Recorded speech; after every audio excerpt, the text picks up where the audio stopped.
been a minute since I have filmed a video for you guys. It's been a little over 2 months now since I have filmed. So the main reason why I wanted to film this video is to catch you guys up on my life and what's been going on, and basically tell you where I have been. So for those of you who don't know, I did have surgery about 2 months ago on my spine to correct my scoliosis. It's been a long 2 months. The main reason why I waited so long to film this video is because I wanted to have a really good analysis for you guys, I guess. Like, I wanted to wait the longest after my surgery because I do want to talk about my recovery and everything like that, and I wanted to have enough information to talk about my experience and to have a good timeline for you guys. The main reason why I wanted to do this video is to have it out there on the internet for other people that are thinking about having this surgery. I want them to have a place to go where they can have some of their questions answered. I had somebody that I could go to before and after my surgery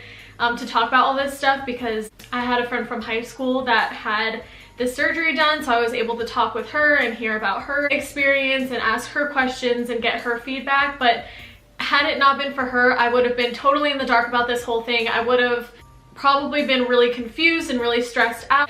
I wanted to make this video for those of you out there who are planning on getting the surgery or thinking about getting the surgery, but you want to know more about what happens before the surgery, during the surgery, and after the surgery, essentially. So I'm just going to give you some background information about my particular situation and my spine. So I found out that I had scoliosis, I think in 2012.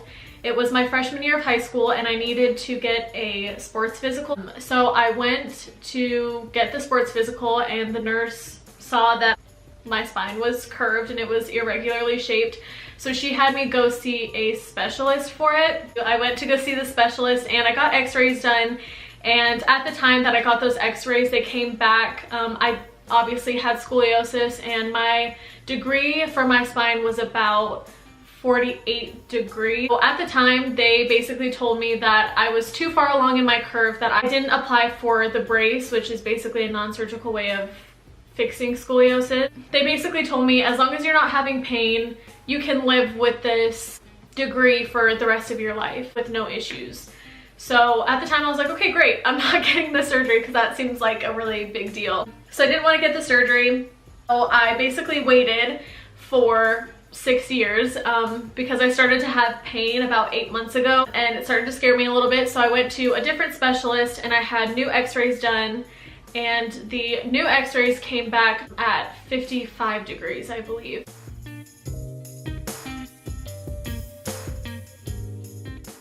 So this was like pretty much 7-degree difference from 6 years ago. And they pulled up my file from 6 years ago and they were like, okay, so you haven't grown any. I was 5'3" 6 years ago and I'm still 5'3" to this day. I had stopped growing, but my spine was getting worse. They told me at some point you're gonna have to get this surgery whether you want it or not.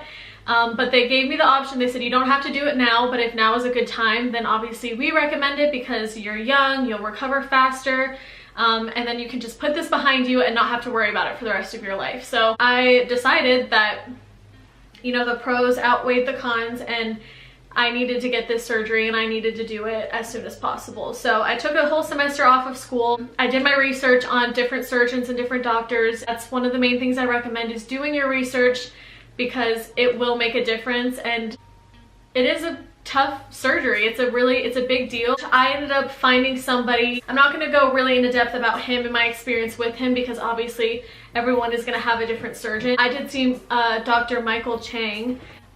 Booked something with him for December 4th, which was 2 months ago. I had to mentally prepare. It was a couple months away.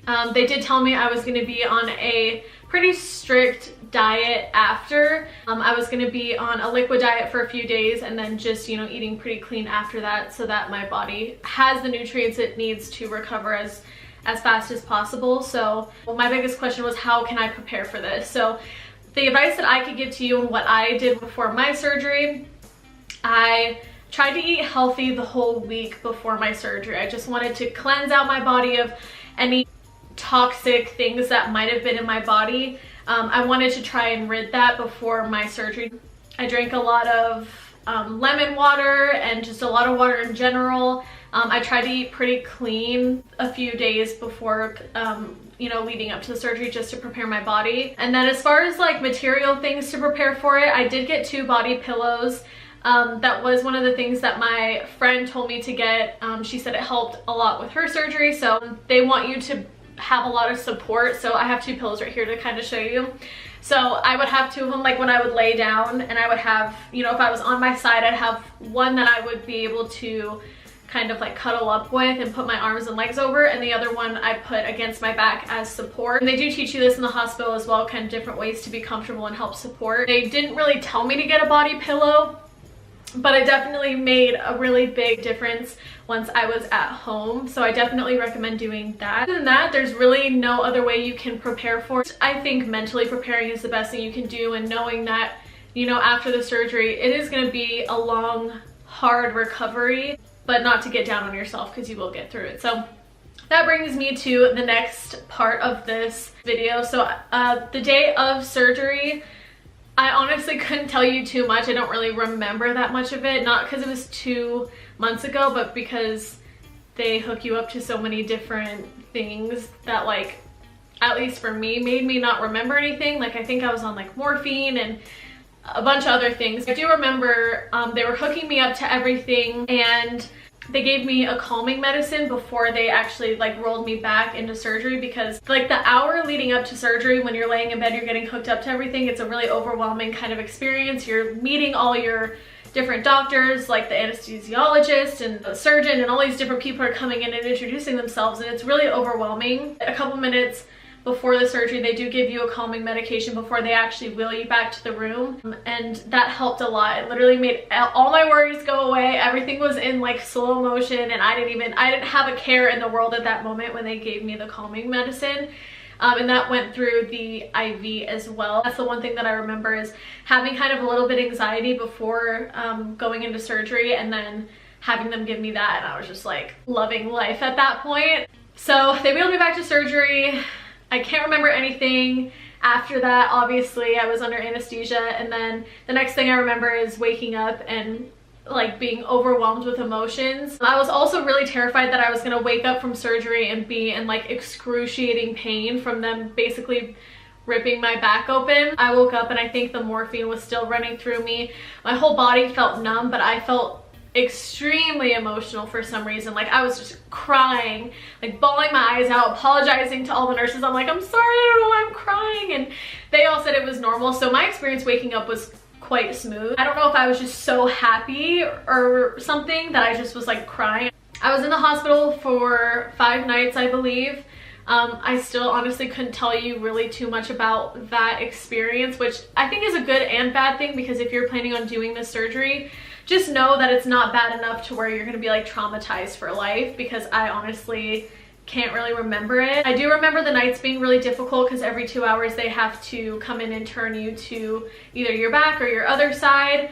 And I remember that being a little bit painful and really frustrating, because I wasn't getting much sleep because they were waking me up every 2 hours, and that was hard. I remember this nurse that I don't know if she didn't know what she was doing or if she was nervous, but she was trying to hook me up to like a different IV.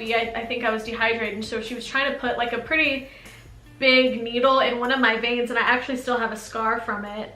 Because she kept missing it and she wasn't able to put it in. And I remember being so mad because it was hurting. Like, she just kept poking me in this vein and she couldn't get it through, and I was tired. It was like 2 in the morning and I was just like so over it, and just like, I don't know. I will remember that moment probably forever, because I was just in a lot of pain in that moment. I remember that. But the pain, honestly, I don't think ever was more than like a 7 or 8 on a scale of 1 to 10. I don't remember ever being in excruciating pain where I was like, oh my god, I might die kind of pain. It was always just like, it was a lot of pain, but it's like, it was, I don't want to say it was bearable, but it was bearable because I bared it and it was fine. And I feel like going into this, I didn't think I had a high pain tolerance. But now that it's all done, I think my pain tolerance has gone up a significant amount, just because of the level of pain that I felt at certain times. Another thing that I remember from the hospital is the painkillers were giving me, this is TMI for those of you who don't like to talk about constipation, but this is just like genuinely what happened to me. The painkillers made me so constipated to the point where I wasn't able to go to the bathroom, and they ended up having to give me an enema. If you don't know what that is, you can go ahead and look it up. I remember that being probably the most uncomfortable thing I've ever had to do in my entire life. Like, for me, in my mind, childbirth was like that situation. Like, I feel like it was the equivalent to childbirth, which I know is dramatic, but in that moment I was just like, my life is never gonna get worse than this. Like, it was bad.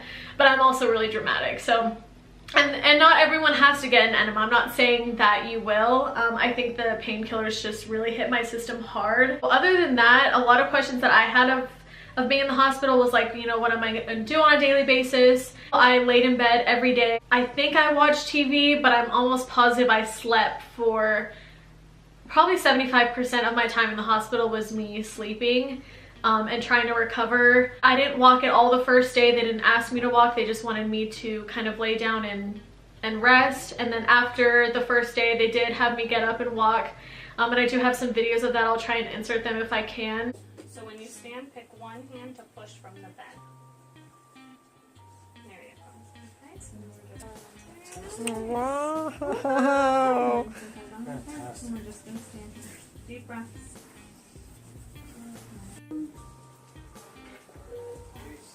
Look at you go. You look great.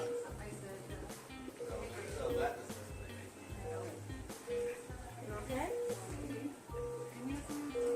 I just remember all the nurses being really, really nice and really accommodating. And I don't remember my experience being that bad, to be honest, in the hospital. Like, I would do it again if I had to. I thought it was a good experience. So She's got a llama and a rabbit and a monkey that are her favorites. oh, She got her own llama, Eddie. She got a bear. that's kind of it about the hospital. That's all I can really recall from the hospital. And then I got home and I'm pretty sure I just slept. I was still on a primarily liquid diet for probably the first week. I was just drinking like Ensures, stuff that had really high protein. I was drinking a lot of smoothies. After this experience, I'm so over protein drinks because I had one like twice a day after my surgery. So the chocolate Ensures tasted like chocolate milk to me for some reason. I don't know if it was the painkillers making me like loopy, but I thought I was drinking chocolate milk every day. So, and those have like 20 grams of protein or something like that. So that was a really helpful thing for me.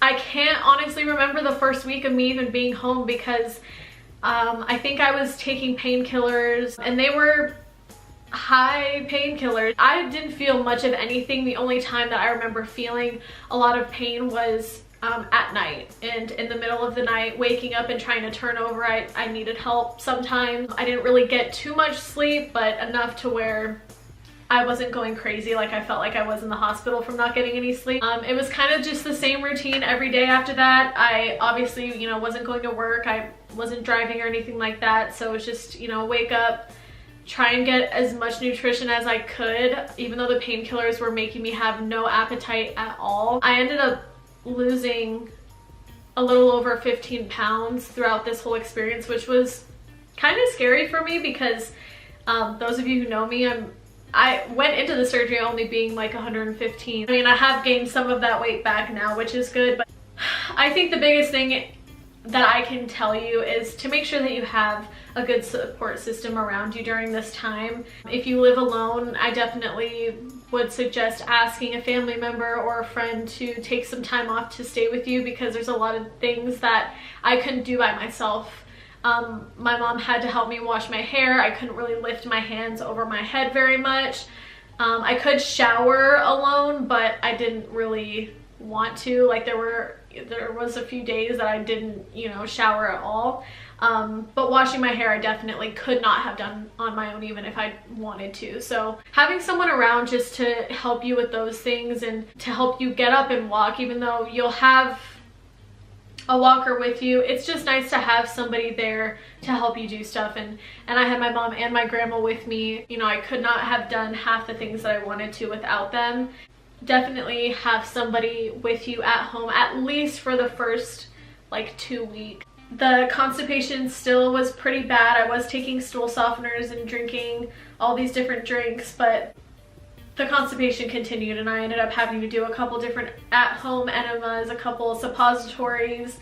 It was just a lot, and I think honestly the constipation for me was even worse than the back pain itself, which is crazy to say, but the painkillers, they basically numbed my back, so I never really had to feel too much of the pain. I mean, there were a couple days that like they weren't working as good as they were the day before, and there were a couple moments where I was in pretty bad pain, like probably like an 8. There were a couple days that were really bad, but there were a lot of days that were really good, and it wasn't as bad as I thought it was going to be. I thought that I was going to be in excruciating pain every single day, but that was not the case. Like I said, some days were better than others, but for the most part the pain was under control most of the time. Each week got significantly better, I would say, but it honestly just depends on the person and who you are and how old you are and, you know, different things like that. I definitely felt like my age helped me to heal faster. My scar I think it looks phenomenal for, you know, me only having had surgery 2 months ago. It looks like it could be completely healed. Like, it looks like I could have gotten the surgery a couple years ago. So I don't know if my age had something to do with that, but I think every day waking up and having, you know, telling myself like, if I want to get better faster, I have to get up and walk, and I have to, you know, eat these certain types of foods and stay hydrated, and, you know, I had to do these things. And it's hard because you get in kind of like a weird mental state and a weird physical state from being inside all the time and not being able to go anywhere and doing the same thing every single day. It gets repetitive and it gets tiring, but you just have to remember that your body knows what it's doing, and your body is going to recover in the way that it needs to, and everything is going to be okay. And I just kept looking toward the future.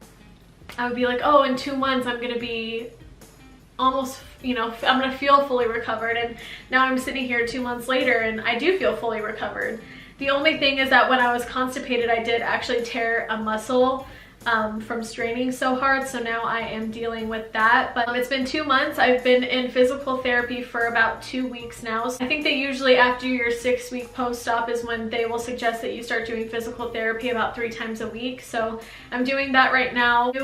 Going into the surgery, I was terrified, and I would have anxiety just thinking about the surgery, but it happened so fast. Like, it felt like just yesterday I was going to the hospital to get the surgery, and now it's 2 months later, and it happened really fast, and I'm so thankful for everyone that helped me. They were able to change it by about 55%, which isn't, so my spine isn't completely straight now. It still is curved. Obviously, I'll show you the after pictures of my spine.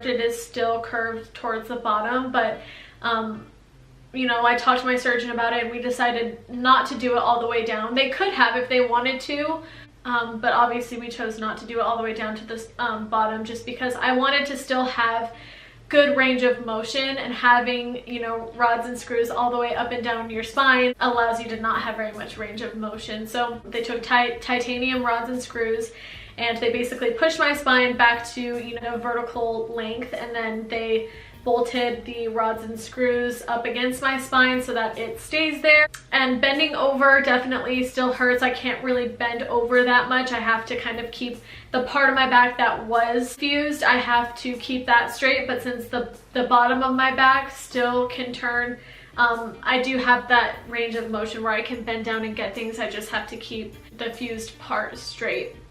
It's crazy how fast I recovered, and now I'm like up and doing things again, and I'm going back to work next week, and like I feel normal, even though I do have pain here and there that I can take Tylenol for. It's crazy. It's only been 2 months and I feel like I did right before my surgery, you know?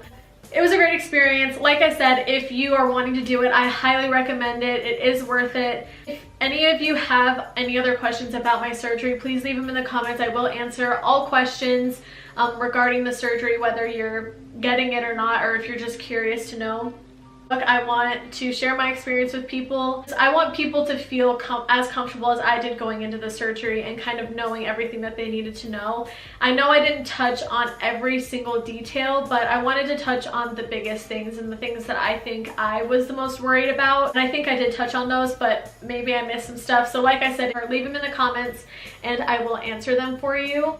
Again, my experience might be a lot different than yours is, but I think it's having that peace of mind that other people have gone through it that I think helps you be more prepared for the surgery. So thank you guys so much for watching this video. I really hope you enjoyed it. If you liked it, then please like it and also subscribe to my channel for more videos. I can do more videos regarding this surgery in the future if you guys want. I can go more in depth about different parts of the surgery if you want. But I have more videos coming up this year. I'm really excited to start filming again. I hope you guys enjoyed this video and I hope you have a great day. Bye guys.